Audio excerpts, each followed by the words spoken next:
todos, bienvenidos a este nuevo episodio de Conversando con el Elefante, y hoy vamos a hablar de una serie que está haciendo el trend, para el parecer desde 2020 está siendo un tema, pero bueno, ahorita como la serie vamos a empezar a hablar de la situación de los hermanos Menéndez. Aquí conmigo está el psicólogo Guillermo Pacheco y yo soy la psicóloga Mónica Cano, y pues bueno, vamos a hablar un poquito acerca de qué fue lo que pasó en este juicio tan complicado por ahí del 89, que pues hasta la fecha se mantiene vigente y pues pareciera que van a haber cambios importantes. Sí, la verdad es que es una cuestión bien interesante, sobre todo por lo que implica tanto el juicio como el cambio de percepción a lo largo del tiempo, y también una cuestión bien interesante la parte del tema en específico, porque es un tema que la gran mayoría de gente no está muy interesada en hablar, y la neta sí necesita hablar. O sea, de hecho, el fin de semana apenas me tocó escuchar sobre este tipo de temas y dices, a ver, a mí me pasó, a la tía le pasó, al abuelo le pasó, y lastimosamente dices, es nuestro pan de cada día en consulta. Exactamente. Entonces, venimos de una dinámica familiar que no está acostumbrada a hablar de estos temas, y al mismo tiempo que necesita comprenderlos. Y aparte, también un punto que viene en auge y que va a destapar muy, muy fuerte dentro de unos años es el tema de las masculinidades. Y me parece que este caso precisamente pega muchísimo y directo en este tema, sobre todo por la percepción acerca de los hombres que han vivido este tipo de situaciones. Se tiene ya demasiados estudios acerca de las mujeres y demás, lo cual está bien, pero ¿qué pasa cuando le toca a la contraparte? Exactamente. Y, perdón. Entonces, te agradecemos totalmente de que estés en este capítulo de Conversando con el Elefante. El día de hoy vamos a abordar entonces justamente un poco de este caso de Eric y Lyle Menéndez y esta serie sobre todo de monstruos. Entonces, vamos a empezar un poquito con eso. Y me gustaría tal vez ahí sí, Mónica, que me ayudaras un poquito, porque tú eres la que más se avienta el tema de las series. Memoria fotográfica con las series. Exactamente. Sí. Bueno, para poner en contexto, estamos hablando de finales de los 80s, muy específicamente en el 89, ya sería muy loco de mi parte dar fechas, la verdad es que no. Sí. Pero básicamente este fue un grupo de dos hermanos de Beverly Hills que pues desvivieron a sus papás allí por ahí del 89. Entonces, este caso fue muy, muy interesante de entrada por el contexto. De entrada, en Beverly Hills no ocurría esto. Claro. El proceso de estudio de la escena del crimen fue muy vaga, por lo mismo de que esto no pasaba en Beverly Hills y mucho menos en aquella época. Entonces, todas las evidencias y el comportamiento de los hermanos tras desvivir a sus papás fue errático en todos los sentidos. Ocurre la desvivisión, básicamente, y posteriormente tenemos un grupo de hermanos que fingieron muy bien en lamentar la pérdida de sus padres, y posteriormente entraron en conductas completamente erráticas que, bueno, a nosotros como psicólogos nos hace todo el sentido del mundo, en donde empezaron a despilfarrar dinero, fiestas muy locas, etcétera, etcétera, etcétera. Claro. Entonces, cuando ya empieza todo a apuntar hacia los hermanos, es ahí donde este comportamiento se justificó básicamente de, fue por dinero. Entonces, aquí todo se pone muy interesante antes del detonante de cómo salió a la luz, porque eso ya me parece que es mero chismecito y tal vez posibilidad para un segundo video, pero a lo que voy es que cuando lo llevaron a juicio, este caso, todo dio un giro muy inesperado porque efectivamente confesaron los crímenes, sí fueron ellos, pero el enfoque fue completamente distinto porque revelaron una serie de situaciones escabrosas por parte del papá y la mamá siendo tolerante ante la situación, brutal, lo cual esto cambió completamente la percepción del caso. Ahora, ¿por qué les mencionábamos que fue tan relevante? De entrada, estamos hablando de dos hombres que vivieron este tipo de atrocidades por parte de su papá. Entonces, en esa época, pues no conocíamos a los hombres víctimas de este tipo de situaciones. Al contrario, esto era súper común verlo en las mujeres, pero no en los hombres. Entonces, ahí es donde al inicio sí teníamos a dos chavos súper orgullosos, súper bien vestidos y demás, que pues cómo era posible de que habían vivido este tipo de situaciones, básicamente. Y entonces, cuando el juicio se empieza a centrar en las situaciones escabrosas que vivieron, todo da un giro y cambia la percepción. Nada más ahí sí, con un poquito de spoiler, se lleva a cabo el juicio, fue tan complicado el juicio por el antecedente que hubo, que literalmente en el primer juicio, se me fue la palabra, no se pusieron de acuerdo el jurado. El jurado nunca se puso de acuerdo, entonces no nos pudimos poner de acuerdo. Tomemos en cuenta la época, este juicio se volvió mediático, eso era muy nuevo en aquel entonces, y justo después del primer juicio pasa el caso de O.J. Simpson, igual en Beverly Hills, que fue demasiado sonado y que pues salió libre, que no debe haber sido.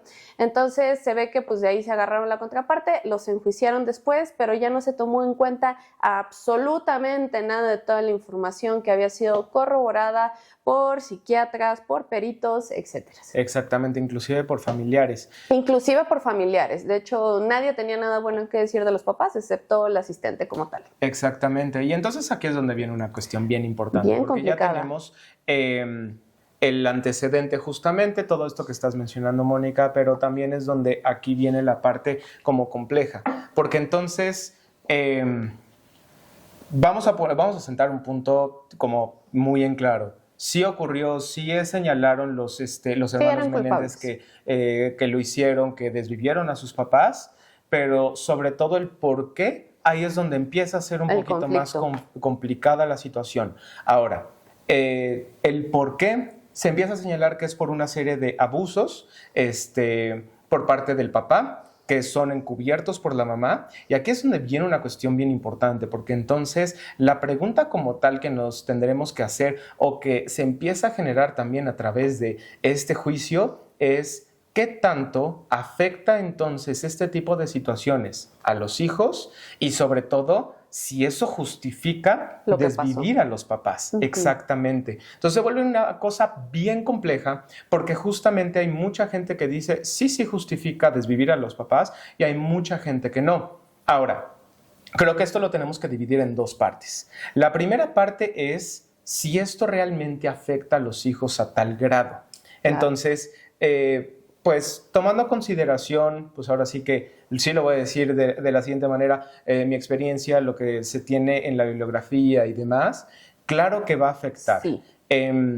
La gran mayoría de las personas que viven una situación así, sean hombres o sean mujeres, este tipo de situaciones se le van a llamar traumáticas. Entonces, ¿qué ocurre? Mientras tú más chico vivas una situación así, es mucho más probable que tu percepción del mundo, de las relaciones y sobre todo de gente que en teoría está para protegerte y que no lo hace, va a modificarse totalmente. Entonces, muchas veces estas personas tienden a actuar de maneras erráticas, inclusive ante familiares, ante conocidos, ante la policía, exactamente, porque justamente no saben muy bien cómo adaptarse ante estos medios. Así es. Ahora, ¿qué viene a tomar a consideración aquí?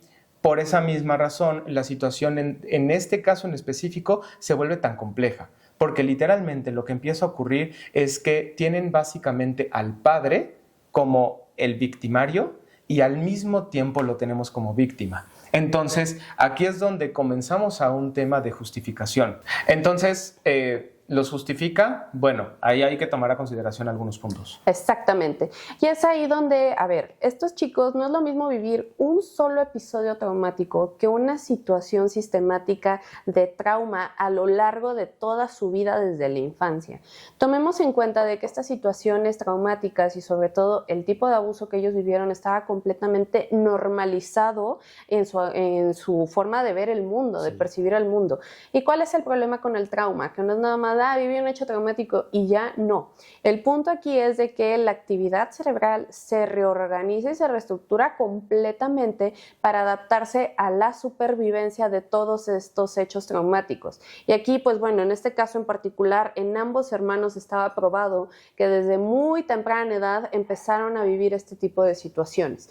Entonces, ahí sí, y tomemos en cuenta lo siguiente. El papá aquí lo señalaba también como una forma de esto es para hacer mis hijos más fuertes. Entonces, pues claro, tenemos a gente que iba a actuar completamente normal y cínica ante este tipo de situaciones, esto que pasó después del detonante del juicio, básicamente, exacto, de la desvivisión de los papás. Entonces, claro, íbamos a tener todas estas conductas erráticas y como si nada, porque de hecho lo que ellos señalan, tenían miedo por su propia vida. Entonces fue quitarse por primera vez la experiencia traumática y no supieron qué hacer. Sin embargo, aquí sí es donde vamos a entrar al punto crucial.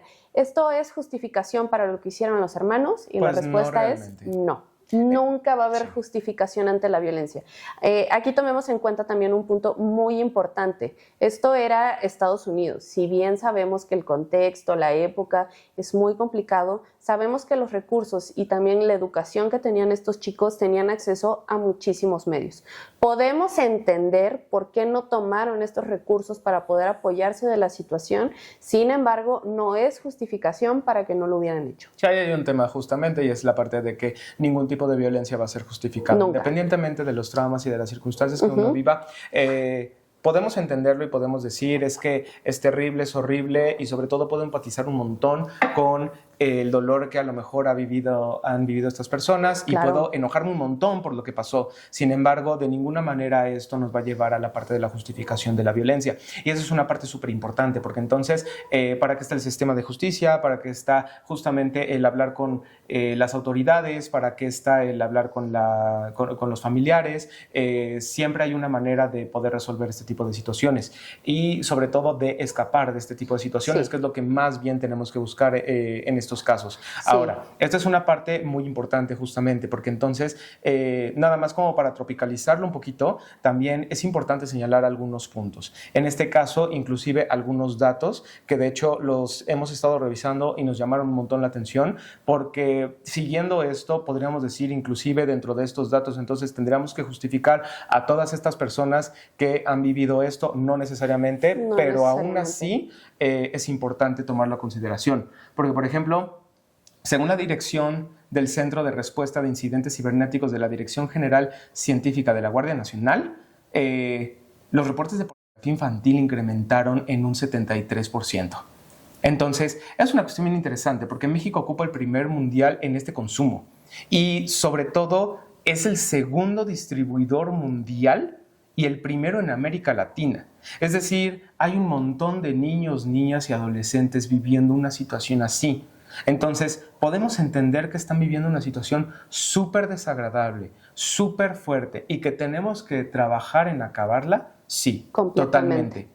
Al mismo tiempo, no podríamos tal vez inclusive justificar a todas las personas que terminarían utilizando el ojo por ojo para esto, porque entonces, ¿dónde acabamos?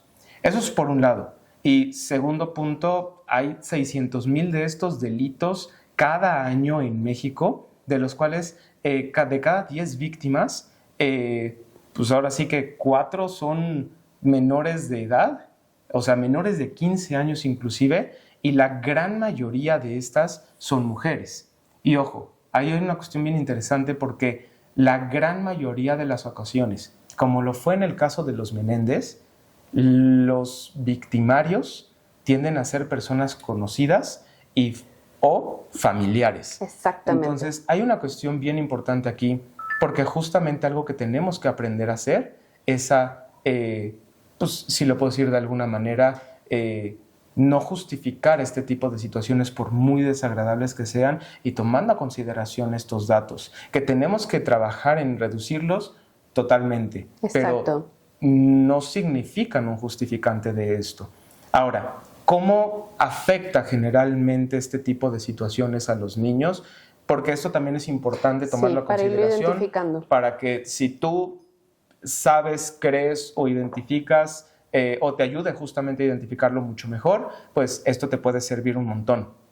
Ahora, lo primero que siempre menciono es toma consideración que hay una conducta normal del niño y una conducta normal.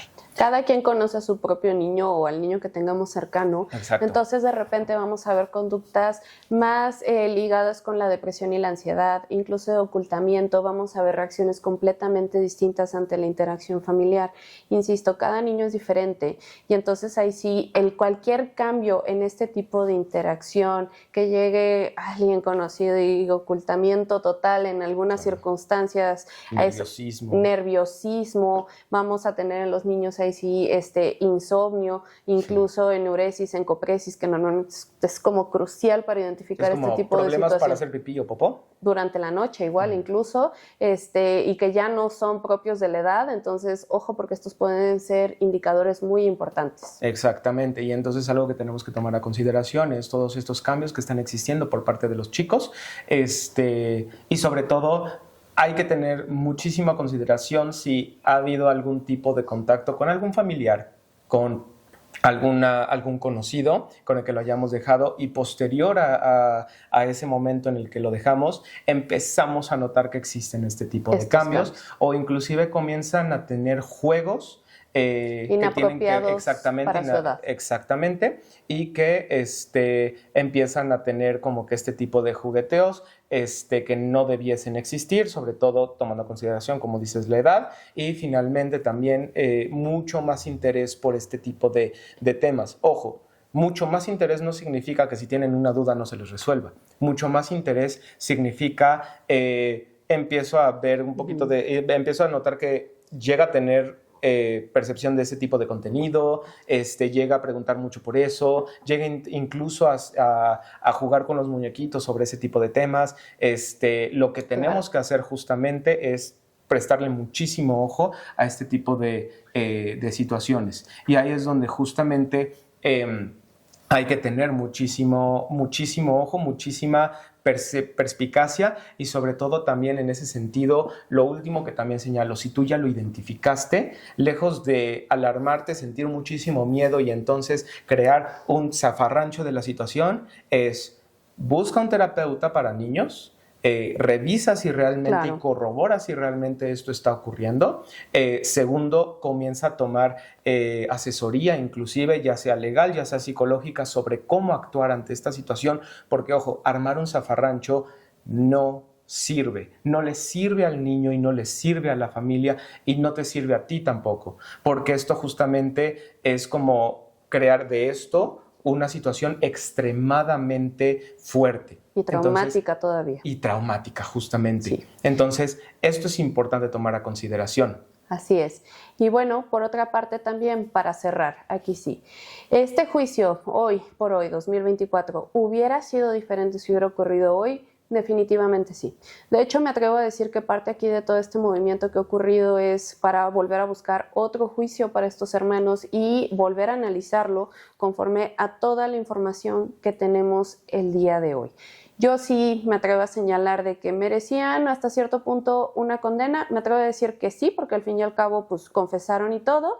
Pero tomando en cuenta las circunstancias, me atrevo a decir que debió de haber sido atenuante, y no es la primera vez que ocurren este tipo de casos así, donde tomando en cuenta las situaciones se reduce, o al menos quitarles esta parte de sin derecho a salir en libertad condicional. Y entonces aquí sí, de hecho lo más seguro es que se vuelva a reabrir el caso, ya por ahí salió otra víctima, incluso, entonces toda esta evidencia lo más seguro es que se vuelva a tomar en cuenta. Sí, es uno de los exmenudo. De los exmenudo. Entonces sí, hubiera sido completamente diferente porque, ojo, aquí también tomemos en cuenta insisto, la época, no se hablaba de esto. De hecho, ya a raíz de todo esto de lo que les ocurrió, pues bueno, Lyle incluso se involucró en todas estas situaciones y ayudando a otras personas que han vivido este tipo de eventos traumáticos, y lastimosamente ahorita ya se está volviendo una normalidad donde todo este grupo de hombres está saliendo a revelar lo que les ha pasado. Sobre todo eso que acabas de decir, sobre todo hombres. Algo que ayudó muchísimo el reconocimiento de este caso es que muchos hombres viven esta situación. Entonces, es súper importante tomar a consideración que esto no es algo que solamente le afecta a las mujeres, sino que le afecta a los hombres, y sobre todo, como hay un tema de una masculinidad frágil, inclusive diría, donde el hombre macho tiene que ser macho y entonces no puedo salirme de aquí, entonces no nos exponemos ni siquiera a hablar de esto, a decir, oye, me pasó esto, me ocurrió esto, soy vulnerable y soy frágil, porque todos nosotros podemos llegar a ser víctimas de una circunstancia. Entonces, creo que es importante señalar este punto en específico, y sí, yo también considero que cambiaría muchísimo, sobre todo por la percepción actual de este tipo de casos, cambiaría muchísimo este juicio, y sobre todo en ese sentido sería necesario pues ahora sí que reevaluarlo. De hecho, justamente en el juicio, ahí sí empezaron a involucrar todos estos síntomas y cosas de la mujer violentada y fue como de no, esto no aplica en estos casos porque son hombres. Exacto. Y entonces ahí es donde vino esta injusticia. Por eso creemos que sería completamente distinto. Ahora, sobre todo si nos estás viendo en YouTube, lo que vamos a hacer es que en la descripción vamos a dejar algunos números que son en este caso de la Procuraduría Federal de Protección para Niños, Niñas y Adolescentes para que sepas. Igualmente el correo, porque es importante que tengas esta información a la mano y que sepas a quién puedes acudir en una situación así. Y si no sabes a quién acudir, recuerda, ya sea en el 911 o ya sea inclusive acercarte a tu DIF más cercano, tienen que ayudarte en una situación así si consideras que algún niño, niña o adolescente está viviendo una circunstancia de estas. Entonces, recuerda que siempre hay una opción, siempre se puede hacer algo al respecto. Y cerrando también el día de hoy, te agradezco un montón por habernos escuchado en este capítulo de Conversando con el Elefante. Te invito a compartir este episodio, sobre todo también para que la gente conozca y sepa sobre este tema y sepa tal vez inclusive cómo reaccionar y cómo interactuar ante una situación así. Recuerda también darle like, suscribirte, tocar la campanita si estás viéndonos en YouTube igualmente, y también si estás en Spotify, recuerda compartir esto a alguna persona que consideres que necesite escuchar este tipo de información. Y por último, si quieres una continuación por nuestra parte acerca de los actos del psicólogo para entender un poquito más qué fue lo que pasó, pues déjanos tu comentario si te interesa.